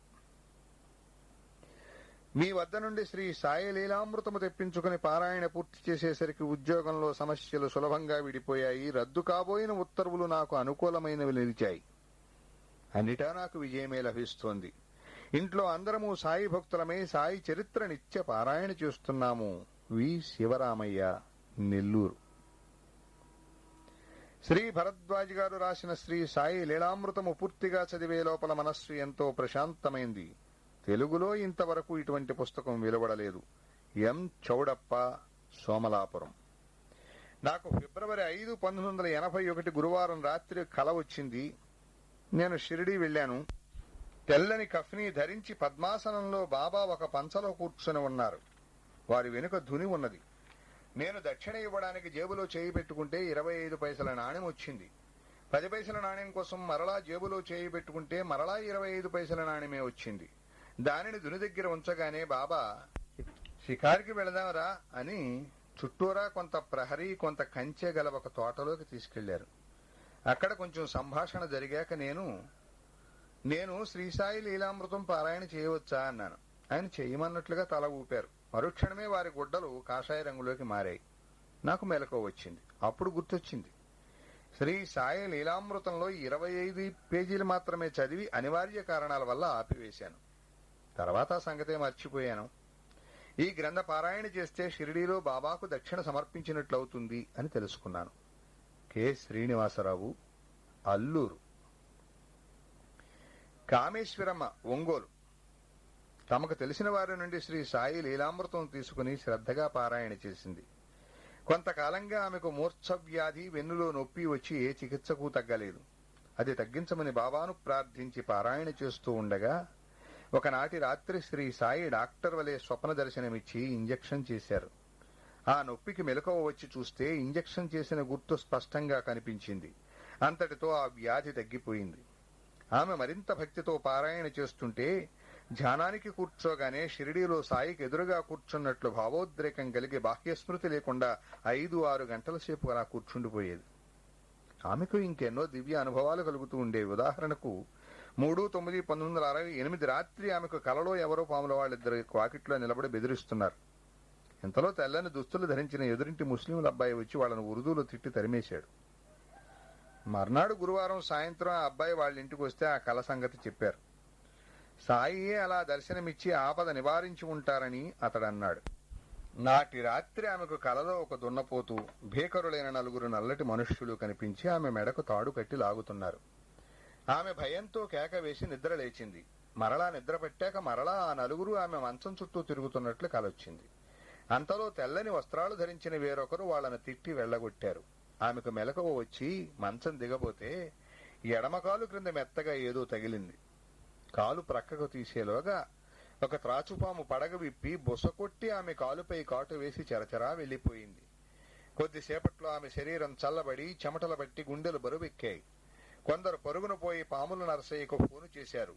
కొందరు ఆమెను డాక్టర్ వద్దకు తీసుకువెళ్లాలి అన్నారు. ఆమె, నన్ను సాయి పటం దగ్గర చాప మీద పడుకోబెట్టి భజన చేయండి, నాకు సాయియే దిక్కు, నేను డాక్టర్ వద్దకు రాను, నాకెలా ఉంటే అలా జరుగుతుంది అన్నది. క్రమంగా ఆమెకు బాహ్యస్మృతి తగ్గుతూ నోట నురుగు రాసాగింది. ఇంతలో ఆ ప్రదేశమంతా పరిమళాలు వ్యాపించాయి. కాసేపటికి ఆమెకు స్పృహ వచ్చింది. త్వరలో ఆమె కోలుకున్నది. జేవి సుబ్బయ్య, ఒంగోలు. మా పెద్దబ్బాయికి భీమవరంలోని సెంట్రల్ బ్యాంకులో మేనేజరుగా ప్రమోషన్ వచ్చింది గాని అక్కడ చేరేలోగానే కాకినాడలో హెర్నియా ఆపరేషన్ చేయించుకుని అకస్మాత్తుగా చనిపోయాడు. నా తలకరువు పెట్టాల్సిన 45 సంవత్సరాల కొడుకును పాడి మీద చూచినప్పటి నుండి కుమిలిపోతున్నాను. మా అన్న పింగళి పరశురామయ్య నన్ను చీరాల తీసుకుని వెళ్లి శ్రీ సాయి లీలామృతం పారాయణతో మనోవేదన తగ్గించుకోమన్నాడు. నేను పారాయణ చేస్తూ ఉంటే నా బాధ మీకు వ్రాసుకుంటే కొంత భారం తగ్గుతుంది అనిపించింది. బాబాయే ఒకరోజు కలలో కనిపించి ఏడుస్తూ కూర్చునే కంటే వ్రాయాలనుకున్నది వ్రాయరాదా అన్నారు. అటు తర్వాత ఆయన 2 సార్లు నా చనిపోయిన కుమారుణ్ణి తెచ్చి చూపించి మరలా వెంట తీసుకెళ్తున్నారు. ఇది నాకు ఎంతో ఆశ్చర్యంగా ఉన్నది. జె సీతాలక్ష్మి, మాచర్ల. మొదట నాకు బాబా మీద నమ్మకం లేదు. మా అమ్మ మాత్రం శ్రీ సాయి లీలామృతం చదువుతూ ఉండేది. మా అమ్మకు ఎక్కువగా రక్తస్రావం అవుతూ ఉంటే అది తగ్గితే బాబాను నమ్ముతాను అనుకుని ఈ గ్రంథం పారాయణ చేశాను. పారాయణ పూర్తయ్యేలోగా ఆమెకు తగ్గిపోయింది. నాకు విశ్వాసం కుదిరి అప్పటి నుంచి శ్రీ సాయి లీలామృతం పారాయణ నా నిత్యకృత్యమయ్యింది. ఒకరోజు సాయి కలలో మా తాతలాగా కనిపించి, నిన్నంతా ఆకలితో మాడిపోయాను తెలుసా, నైవేద్యం పెట్టలేదే అన్నారు. మెలకు వచ్చాక గుర్తొచ్చింది, ఆ రోజు సాయికి నైవేద్యం పెట్టడం మర్చిపోయాను. 3వ రోజు ఆరతి పాడకుండానే నిద్రపోయాను. నాటి రాత్రి సాయి కలలో కనిపించి, అన్నీ మర్చిపోతావే, ఆరతి పాడడం మానేసేవే అని మందలించారు. తర్వాత మార్చి నెలలో మాస్టర్ గారిని దర్శించినప్పుడు ఆహారంలో ఇష్టమైన పదార్థం బాబాకు విడిచి దానిని తినడం మాని పారాయణ చేస్తే కోరినదవుతుంది అని చెప్పారు. మా అమ్మకు షుగర్ బాధ తగ్గాలని నేను అలా చేస్తే సాయి కలలో కనిపించి ఉప్పు తినడం మానమన్నారు. మరల జులైలో కనిపించి ఆ నియమం మానివేసి శ్రీ సాయి లీలామృతం 7 సార్లు పారాయణ చేయమన్నారు. సెప్టెంబర్ 8న హైదరాబాద్ వెళుతున్నాను. రిజర్వేషన్ జాబితాలు నా వయస్సు 19కి బదులు 69 సంవత్సరాలని పడటం వలన ఆ టికెట్ కలెక్టర్ 100 రూపాయలు జరిమానా కట్టమన్నాడు. నా వద్ద 50 రూపాయలు మాత్రమే ఉన్నాయి. నేను కంగారు పడుతూ ఉంటే ఎవరో ఒక ఆమె 55 రూపాయలు నా తరపున కట్టి నా చేతికి 10 రూపాయలు ఇచ్చి, ఇది అవసరానికి ఉంచుకోమ్మా అన్నది. ఆమె అడ్రస్ అడిగితే చెప్పకుండా నీ పెళ్లికి వస్తానులేని రైలు దిగిపోయింది. నా అడ్రస్ తెలుసుకోకుండానే ఆమె నా పెళ్లికి రాగలగాలంటే ఆమె బాబాయే అయి ఉండాలి అని తోచింది. సెప్టెంబర్ 10న షిరిడీలో ఉదయం 4 గంటలకు మెలకువ వచ్చేసరికి విపరీతమైన జలుబు, దగ్గు చేసి లేవలేకపోయాను. గురువారం నాడు షిరిడీ క్షేత్రంలో శ్రీ సాయి లీలామృతము, శ్రీ గురుచరిత్ర పారాయణ చేయలేకపోతున్నందుకు ఏడుస్తూ పడుకున్నాను. నిద్రపట్టి మరల 6 గంటలకు లేచేసరికి నాకే బాధ లేదు, సంతోషంగా పారాయణ చేసుకున్నాను. జె.ఆర్. కృష్ణవేణి, పాడేరు. నాకు చిన్నప్పటి నుండి దేవీ పూజలు చేయడమే అలవాటు గాని బాబా సంగతి తెలియదు. ఇటీవల 1987లో మేము షిరిడీ వెళ్ళాం.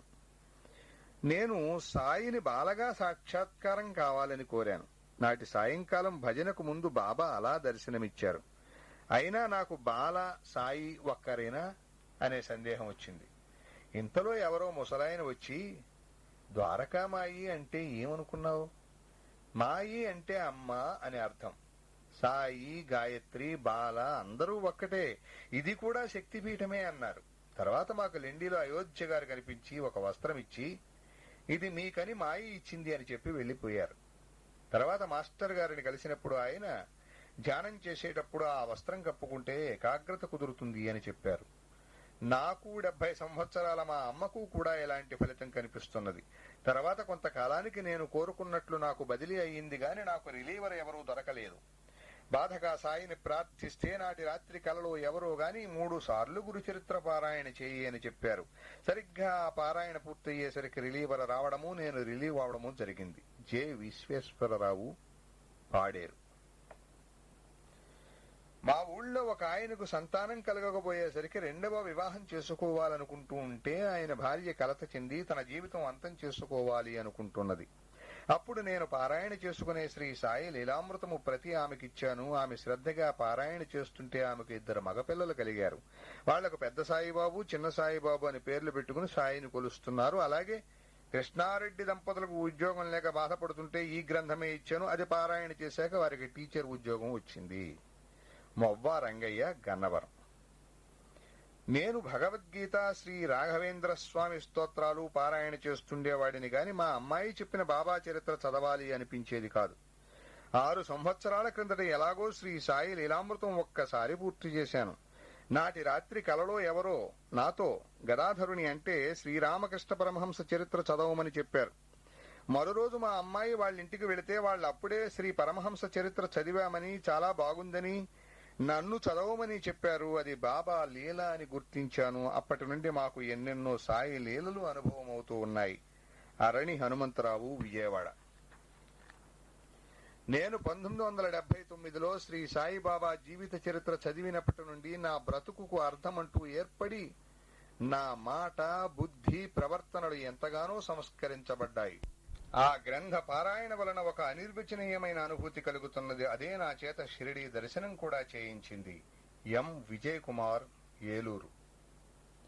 మీరు పంపిన శ్రీ సాయి లీలామృతము, శ్రీ గురుచరిత్ర పారాయణ చేయగానే ఎంతో కాలంగా నన్ను బాధిస్తున్న సమస్యలన్నీ తొలగిపోయాయి.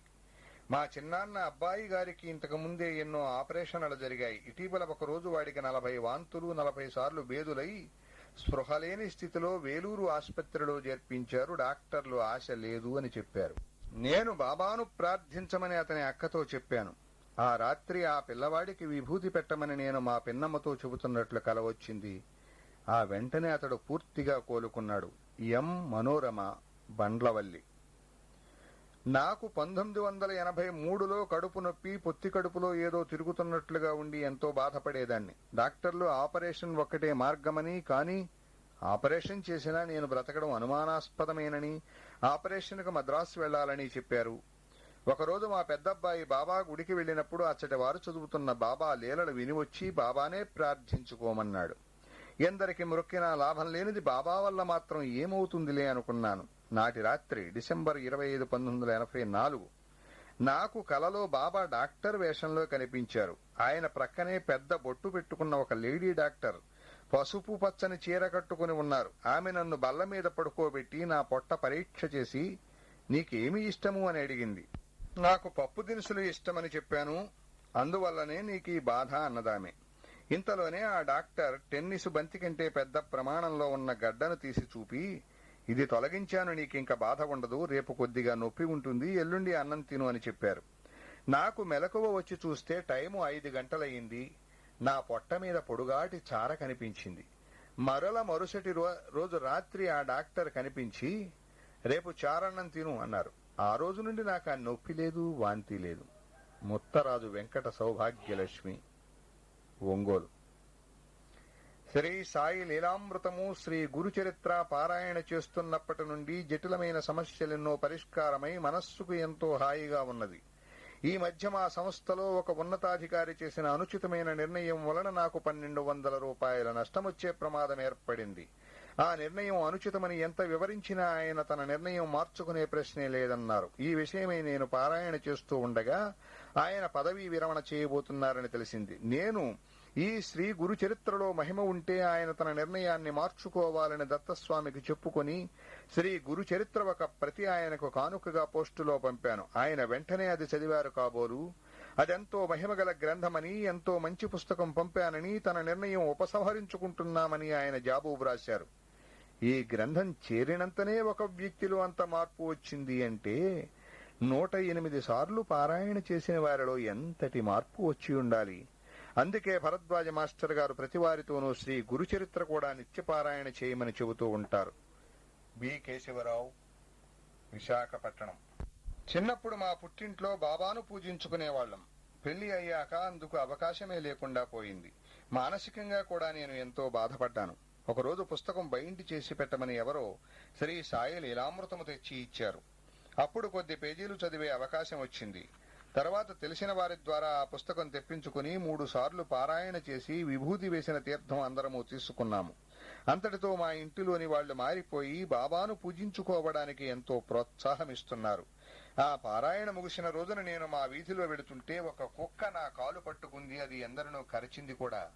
నేను బాబా అని అరిచాను. ఆ కుక్క నా కాలు వదిలి కొద్ది దూరం పోయి కూర్చుని నిర్లిప్తంగా నన్ను చూస్తూ ఉంది. బాబాను తలవగానే పట్టుకున్న కుక్క కూడా విడవడమే ఆశ్చర్యం. ఒక భక్తురాలు, నెల్లూరు. మీరు శ్రమించి మాలాంటి దీనులకు వెలుగు దారి చూపిస్తున్నారు. ఈ సంసార కూపంలో మ్రగ్గిపోతున్న నాకు శ్రీ సాయి లీలామృతం అమోఘమైన దివ్యకాంతిని వెలుగుబాటను చూపింది. ఎం కమలాకుమారి. సాయి కృప వలన నా శ్రీమతి శ్రీ సాయిబాబా జీవిత చరిత్ర 9 సార్లు, శ్రీ గురు చరిత్ర 9 సార్లు పారాయణ చేసి అక్కల్కోట స్వామి చరిత్ర చదువుతూ ఉండగా స్వప్నంలో దివ్య పురుషుడైన ఒక మహాత్ముడు దర్శనమిచ్చి 2 మామిడి పండ్లు ప్రసాదించారు. ఆ మర్నాడే మా ఆశలు నిజం చేస్తూ మాకు బాబు జన్మించాడు. శ్రీనివాసులు, సూళ్లూరుపేట. జనవరి 1981లో మకర సంక్రాంతికి అయ్యప్ప స్వామి దర్శనానికి వెళ్లదలిచి మాల ధరించాను. ఈ దీక్ష పూనడానికి ముందు శ్రీ సాయి లీలామృతము, శ్రీ గురుచరిత్ర పారాయణ చేశాను. తర్వాత వ్యానులో బయలుదేరి ఒక తెల్లవారుజామున కాలినడకన కొండకు బయలుదేరే చోటికి చేరాను. కొంత దూరం వెళ్ళాక కొండలు చూస్తుంటే ముందుకు సాగగలనా అని భయం మొదలయ్యింది. అప్పటి నా వయస్సు 49 సంవత్సరాలు. మొత్తం 45 మైళ్లు నడవవలసి ఉన్నది. సాయంత్రం 6 గంటలకు మేము వెళ్లే దారి ఇరుకుగా అయ్యింది. చాలా జాగ్రత్తగా వెళ్లాలి. చీకటి పడింది. నాకు పూర్తిగా నీరసం వచ్చి నా సాయిబాబా నాకు గుర్తుకు వచ్చారు. కాలు ఎత్తితే 2వ కాలు మోపడం బాధగా ఉంది. కొద్ది క్షణాలలో చేతిలో కర్ర పట్టుకుని కాళ్లకు రబ్బరు చెప్పులు ఉన్న ఒక వృద్ధుడు నన్ను కలుసుకుని నా ఎడమ చెయ్యి వారి చంకలో పెట్టుకుని భయం లేదు నా వెంట నడువు అన్నారు. వారి చంకలో నా చేయి పెట్టుకోగానే నా నీరసమంతా తొలగిపోయింది. అరగంటలో లైట్లు వెలుతురున్న ఒక విశాలమైన ప్రదేశం చేరుకున్నాము. అప్రయత్నంగా నా చేయి వారి చంకలో నుండి జారిపోయింది. వారు కూడా ఉన్నారని తలచి కొన్ని అడుగులు వేసి వారిని కలుసుకుని వందనం తెలపాలని చూచాను గాని వారెక్కడా కనిపించలేదు. శ్రీ సాయినాథుడే ఆ రూపంలో వచ్చి నన్ను ఆ కష్టమైన బాట దాటించి అదృశ్యమయ్యారు. చివరకు స్వామి సన్నిధానంలో మెట్ట దగ్గరికి చేరగానే ఆ జనం ఒత్తిడికి నాకు శ్వాస అడక అవి నా ఆఖరి క్షణాలా అనిపించింది. ఆ తొక్కిడికి కొందరు క్రింద పడిపోయారు, కొందరు ఇరుముడులు పడిపోయాయి. అయినా నేను ఎలాగో మెట్ల దగ్గరికి చేరి టెంకాయ కొట్టగలిగాను. తర్వాత కన్ను మూసి తెరిచే లోపల నేను 18 మెట్లపైనున్నాను. అక్కడికి ఎలా రాగలిగానా అని నాకే ఆశ్చర్యమేసింది. స్వామిని దర్శించుకుని సుఖంగా ఇల్లు చేరాను. దయాళ్ శరణ్, కర్నూలు. శ్రీ సాయి లీలామృతం మొదటి ముద్రణలో ఫురుఫురు వలె ఉన్న కొద్ది పేజీలు మాత్రమే పిన్ను కుట్టినవి ఒక భక్తుని ద్వారా దొరికాయి. వాటిని శ్రద్ధతో పఠించాక నాకు కొన్ని మంచి సంఘటనలు జరిగాయి. తర్వాత పూర్తి పుస్తకం దొరికింది. ఈ మధ్యనే 1981లో మిత్రులు ఒకరిచ్చారు. పద్ధతి ప్రకారం పారాయణ చేయకపోయినా అక్కడక్కడా ఘట్టాలు చదువుతున్నప్పుడంతా శరీరం వణగడం, ఆనంద భాష్పాలు రాలడం జరుగుతోంది. కె తిరువెంగళం, అత్తూరు. నేను చిన్నప్పటి నుంచి శ్రీ సాయిని సేవిస్తున్నా ఆయనపై నాకు సంపూర్ణ విశ్వాసం కలగలేదు. అంతేగాక సాయిని హిందూ దేవత అవతారంగా భావించడం నాకంతగా నచ్చేది కాదు. 1986 మార్చిలో శ్రీ సాయి లీలామృతము పారాయణ మొదలుపెట్టాను. కాని నా మనస్సులో కొన్ని అనుమానాలు ఉండేవి. మన ఋషులు వ్రాసినవి రామాయణము మొదలైనవన్నీ సంస్కృతంలో వ్రాసినవి, మంత్రపూరితమైనవి. గురువుపదేశానంతరం అటువంటివి పారాయణ చేస్తే ఫలితం ఉంటుంది గాని ఒక ముస్లిం ఫకీరు గురించిన చరిత్ర, మాస్టారు లాంటి సామాన్య మానవుడు తెలుగులో వ్రాసిన రచనలు చదివితే ఫలితం ఉంటుందా అనేదే నా అనుమానం. పారాయణ మొదలుపెట్టిన 4 రోజులకు నాకు కలలో శివలింగంలో నుండి ఈశ్వరుడు, ఆయనలో నుండి నరసింహస్వామి దర్శనమిచ్చి, నీకు తెలుగులో వ్రాసిన మాస్టర్ గారి రచనలు ఫలితమిస్తాయా అని అనుమానం పెట్టుకోవద్దు, తప్పక ఫలితం ఉంటుంది. శ్రీ సాయి లీలామృతము, శ్రీ గురు చరిత్రలే కాక ఇంకా ఇతర రచనలు కూడా చదవాలి అంటూ ఏవో కొన్ని పుస్తకాలు నా చేతిలో ఉంచారు. ఆ తర్వాత మా పాపకు కూడా సాయి విగ్రహంలో నుండి బాబా వచ్చి శ్రీ నరసింహస్వామిగా మారిపోయినట్లు కల వచ్చింది. శ్రీ సాయి లీలామృతము, శ్రీ గురుచరిత్ర పారాయణ గురించి సాయిబాబా స్వయంగా కాక నేను ఏ హిందూ దేవతలని ఆరాధిస్తూ ఉంటానో ఆ దేవుళ్లే స్వయంగా వచ్చి చెప్పడం, ఆ దేవతలు సాయిబాబా ఒక్కరేనని నిరూపించడం జరిగిన తర్వాత నా సందేహాలన్నీ తీరిపోయాయి. శ్రీ సాయి లీలామృత పారాయణ వల్ల నాకేగాక ఇతరుల కోసం నేను చేసిన పారాయణలు కూడా వెంటనే ఫలితం చూపించటం నా స్వానుభవం.